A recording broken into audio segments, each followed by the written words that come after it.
আমার প্রাণপ্রিয় শিক্ষার্থী, আসসালামু আলাইকুম। আজকে আমরা প্রোগ্রামিং জগতের খুব কঠিন এবং সবার জানার ইচ্ছা যে আই প্লাস প্লাস এবং প্লাস প্লাস আই এই দুটো আসলে কাজ কি, দেখতে তো একই রকম, আসলে কাজটা কি, এই জিনিসটা বোঝার জন্য আমরা একটা প্রোগ্রামিং এখানে আপনাদের জন্য লিখে রাখছি।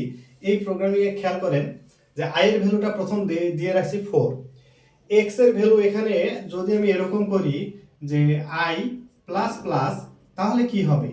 তাহলে হবে এক্স, সে প্রথম কি পায়, এক্স এর পর প্রথমেই সে আই পায়। আচ্ছা, আই এর ভ্যালুটা সে কত পাইছিল? 4।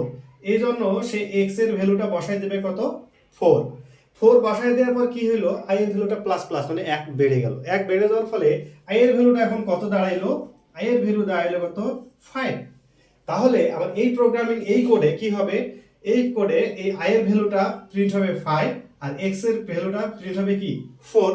এটা কি জন্য হলো, যে আই প্লাস প্লাস দিলাম। এখন দেখব ঠিক উল্টা বিষয়টা, এখন যদি আমরা খেয়াল করি যে x equal plus plus I, তাহলে কি করবে? তাহলে সেম কাজটাই সে কি করবে, প্রথমে প্লাস প্লাস পেয়ে গেছে এক্স এর পর, তাহলে প্লাস প্লাস করলে 4 এর মান, আই এর মান 4, প্লাস প্লাস করলে কি হবে 5, তাহলে এক্স এর মান সে বসাই দেবে 5। এখন এক্স এর মান যেহেতু সে 5 বসাই দিল এবং আই এর মান কত হয়েছে, আই এর মানও কিন্তু 4 থেকে অলরেডি 5 হয়ে গেছে, তাহলে এখানে হয়ে গেল আই এর ভ্যালুও 5। তাহলে আমরা খেয়াল করলাম যে এইটা হচ্ছে প্লাস প্লাস আই এর ভ্যালু, আর আই প্লাস প্লাস এর ভ্যালুটা কি হয়েছিল, যে এক্স এর ভ্যালু হয়ে গেছিল 4 আর আই এর ভ্যালু হয়ে গেছিল কি 5।